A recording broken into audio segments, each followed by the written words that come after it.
Thank you. So, speaking for the perspective of those who have dealt with the Western European integration, I must say that for years the discipline itself disregarded integration in the socialist camp. And as you will hear from my presentation, the community itself disregarded integration in the socialist camp. The relations between the European Economic Community and the Comecon have been described as a dialogue between the deaf and the dumb, because talks and then negotiations between the two organizations dragged on for more than a decade, and only in 1988, in the Gorbachev era, did the two organizations sign the agreement establishing official relations and regulating their fields of cooperation. Based on multi-archival research in Western Europe and in the European Community Archives, I will shed new light on how the community interpreted the socialist integration efforts in the long 70s and how it responded to the appeal for cooperation with Comecon. I argue that the EEC response to Comecon's call for negotiations was determined by the community's broader détente policy. The latter aimed at transforming European relations from Cold War bloc-to-bloc confrontation to a cooperation at pan-European level. I will show that the EC attitude towards the Comecon changed rapidly, moving from the initial lukewarm stance to a more forthcoming position, and I will assess the rationales that guided this change of heart. Historian Piers Ludlow has demonstrated the European community was not involved in East-West relations during its formative decade. EEC member states were satisfied with handling East-West relations at national level or at the level of the Atlantic Alliance, and in any case they were unable to agree on trying to develop a common foreign policy. But in the early 70s, things changed.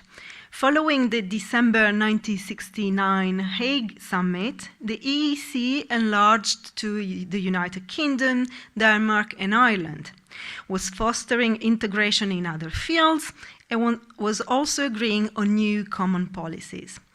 The completion of the common market, in particular, required also a common commercial policy, which raised the issue of the establishment of relations with the socialist countries, which did not recognize the community at all, certainly not its competence to negotiate. So EEC member states created also a mechanism to coordinate their foreign policy eventually, European political cooperation, which immediately devoted to East-West relations and in particular to the socialist proposal for a pan-European conference on security and cooperation, the CSE. Therefore, in the new climate fostered by the superpower dialogue and West Germany's Ostpolitik, the European community became interested in the socialist bloc. At the beginning, it was certainly on the defensive, though. In May 1971, the EC governments set the guiding principles for their coordinated action in the CSE and in relations with the East in general. The key objective was the establishment of relations between the community as such and each socialist country. This goal complied with the soon-to-be common commercial policy, but at the same time was also conceived as a means to foster this European détente, to overcome the Cold War divide of two blocs. As a corollary to this aim, the European community would refuse any sort of agreement likely to strengthen the Soviet hold on its allies. In this initial phase, the specific question of EEC-Comecon relations really remained in the background. And every time EEC Commission or member states mentioned the Comecon, it was in a negative sense, something to avoid giving room for maneuver. For example, when they were thinking how to make the EEC participate into the CSCE as such, they were fearing that the Soviets could ask the same participation for the Comecon in this pan-European conference, which they did not want. And indeed, the perception of the Soviet rationales and goals mattered greatly at that time in shaping the attitude of the European community towards possible relations with the Comecon. And the EEC had also some reasons to be suspicious, because even before the renowned speech that Leonid Brezhnev gave in March 1972, in which he recognized the existing reality in the West and of the community and called for equal economic relations, the Soviets had approached secretly the EEC Commission since January 1972, to try and work out a deal on EEC-Comecon relations behind the backs of Comecon allies. So the EEC Commission adhered to the request of maximum discretion, met 8 times with the Soviets between January 1972 and June 1973, but in very neutral places, restaurants, bars in Brussels, also the Austrian embassy as a neutral country, because the Soviets did not want to imply recognition of the community. But at every meeting, the positions were in opposition completely. So the Soviets were pushing for relations between the community and the Comecon, and openly excluding relations between the community and each individual socialist country. The European community, on its part, was constantly repeating that they wanted the opposite. They wanted to establish, especially trade relations with each socialist countries, and the Comecon, maybe they could envisage some sort of relations, but not certainly on trade. So this went on until the debate that Suvi has explored in detail in the Comecon sorted a common position to decide to agree on some sort of talks between the two organizations.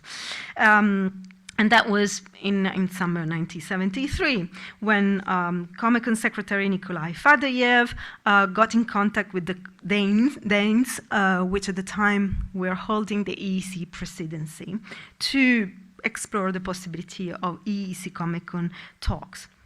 So the next EEC Council meeting in Copenhagen in September 1973 established the strategy on this question.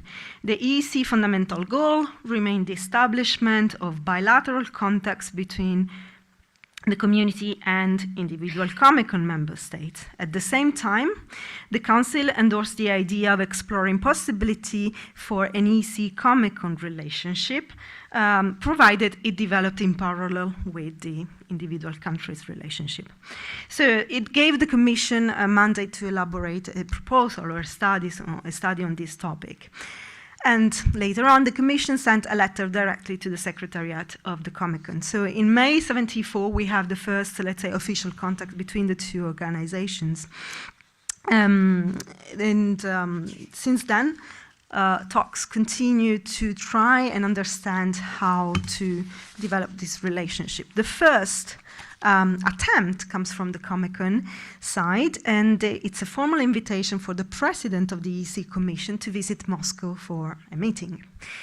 And the reaction from the EEC is still very cautious. So EEC Commission François-Xavier Ortoli is not paying a visit to Moscow because the Commission believes that the intention is just pure propaganda, having the president of the EEC Commission going to Moscow and recognize and pay lip service to the Comecon.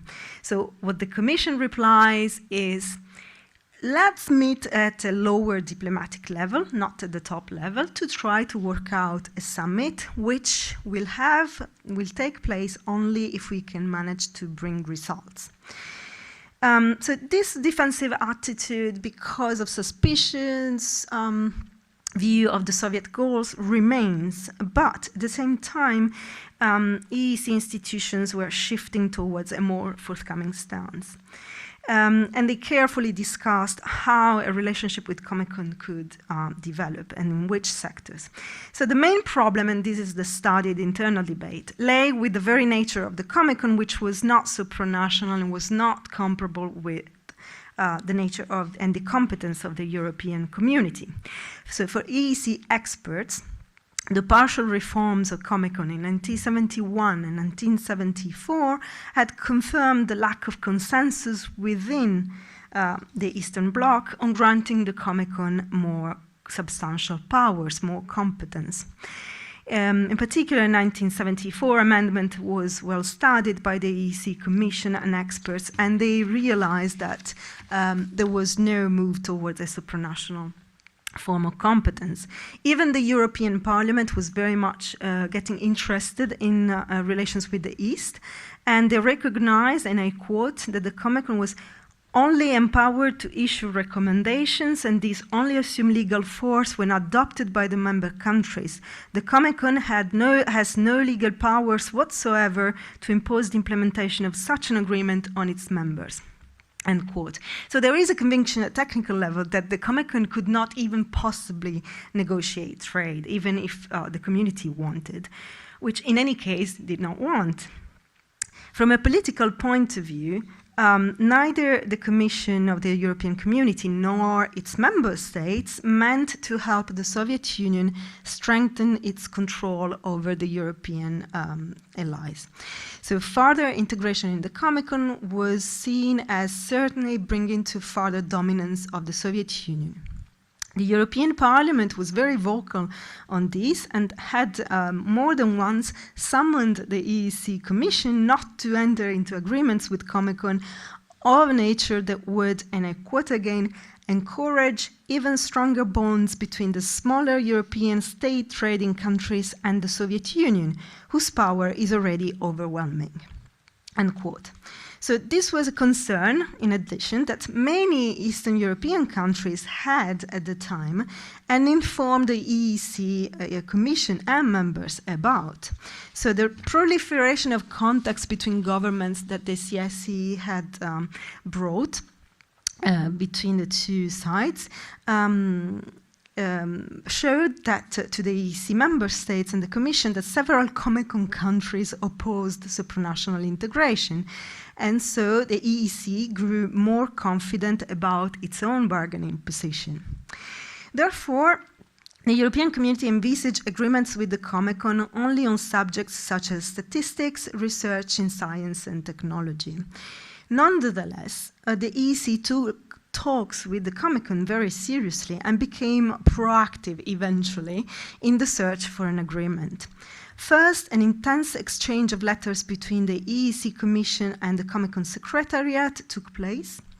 And then in February 1975, the European Community sent a heavyweight delegation led by Director General of External Relations Edmund Wallerstein to the Comecon Secretariat in Moscow to discuss the matter. And the meeting was highly unsatisfactory, and the EEC sources, archival sources, show this very much on the EEC part, not least because the communist interlocutor was neither represented at an equally high level, nor adequately prepared to discuss on matters of substance. Nonetheless, for the first time, they issued a joint communique which publicly stated the interest of the two sides to move forward to promote cooperation. So at this point, the EEC in the second part of the 70s becomes definitely more proactive. First, because they noticed that the socialist countries had adopted a more pragmatic attitude towards the EEC Commission, and they were signing sectoral agreements. But the recognition was pending an agreement between the two organizations. So in order to get recognition, the community and its member states understood that it was impossible to ignore the establishment of relations with the Comecon, some form of relations. So in September 1977, the first official meeting between two delegations of the community and the Comecon took place in Brussels. And this time is a very high-level meeting. On the one side, we have the Vice President of the Commission, Wilhelm Aferkampf. On the other side, the Comecon, we have the President of the Executive Committee, Mikhail Marinescu, and Secretary General Fadeyev. And they agree publicly, officially, they give a communique to the world press on opening negotiations in the spring 78. After this meeting, the community presented a draft to the Comecon about the establishment of business relations in fields of economic forecasts, statistics, harmonization of standards, and the environment. So it broadens up. In the proposals, though, it is reiterated that individual countries of the Comecon must establish relations with the community and recognize it. The Soviet Union this time also shows some flexibility and proposes a double-track formula. An agreement between the EEC and Comecon would set the principles for economic relations and trade, while the EEC and the Comecon member states would then negotiate and sign trade agreements within this framework. In the spring 78, negotiations eventually start, and we know they drag along because the two sides cannot agree on the timing of this dual track. It is usually argued that the Soviet invasion of Afghanistan in December 79 broke off the dialogue between the EEC and Comecon like so many other East-West contacts. However, this was not due to an alleged decision of the European community to sanction the Soviet aggression. This is very clear in the archival sources. Negotiations continued at the expert level throughout 1980 and 81. It is true that the community refused a high-level meeting with the Comecon in spring 1980, but Afghanistan played no role in this decision. The documents clearly show that the reason was that the Comecon had not made any significant openings on fundamental questions, and the European community did not think it was necessary to meet anymore if there were no concessions. At the same time, and this is more important, the European community agreed on, and I quote, keeping matters moving by some appropriate measures, end quote. While the US government was putting pressure on allies not to agree to negotiations with the socialists because of Afghanistan, the EEC Commission's view was that, and I quote, others beside the Soviet Union are involved, i.e. the East Europeans, whom the Nine do not want to lump together with USSR in disapproval at present, end quote. So at the moment in which détente seemed to be seriously in jeopardy, the European community became even more interested in promoting an agreement with the Comecon as a means to preserve cooperation in Europe at times of turmoil.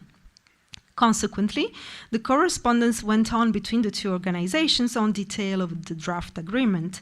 And in March 81, EC Commission Vice President Affelkamp sent a letter to the Comecon Secretary General to urge an accord. So not until the Comecon Summit of June 84, from March 81, did East respond to this letter that improved relations were desirable indeed. And it took yet another year for the Comecon to invite EC Commission President, now Jacques Delors, to Moscow.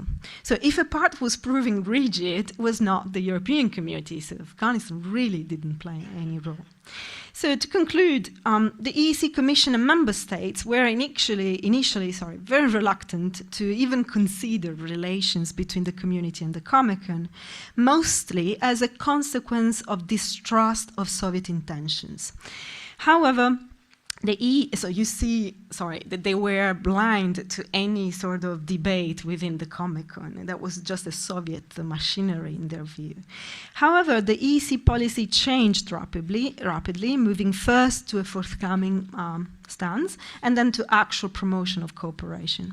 And this change resulted from the combination, gradual convergence of three elements.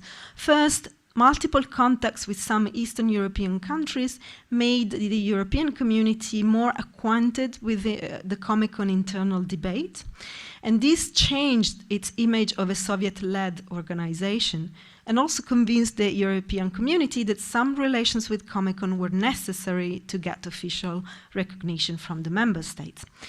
Second, the EEC member states came to recognize contacts with the Comecon as an additional component of their collective détente policy, which promoted the overcoming of the Cold War in Europe by growing cooperation and interdependence.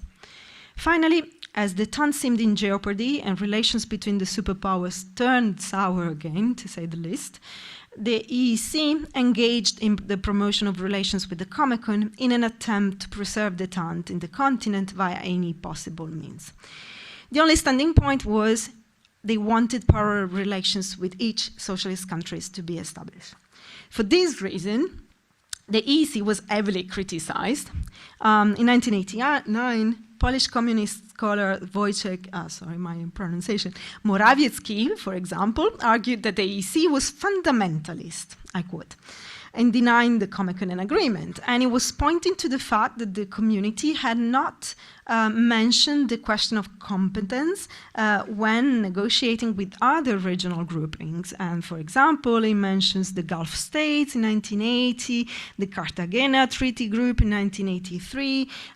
We may add that the community had maintained relations with the League of Arab Nations since 1974, was ready to conclude agreements with the Association of the Southeast Asian Nations, everybody but the communist Comecon. This is the argument of Morawiecki.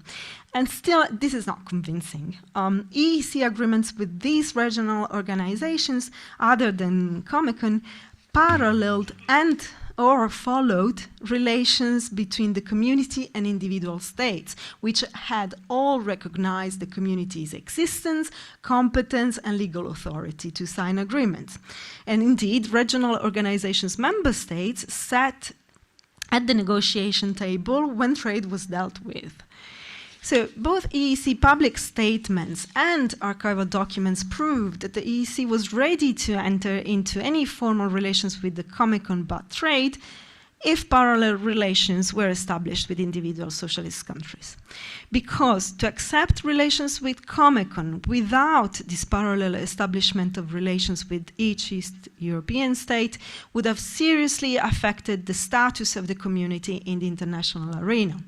So this, to me, looks more like realpolitik of power status than an ideology-driven fundamentalist policy. Thank you.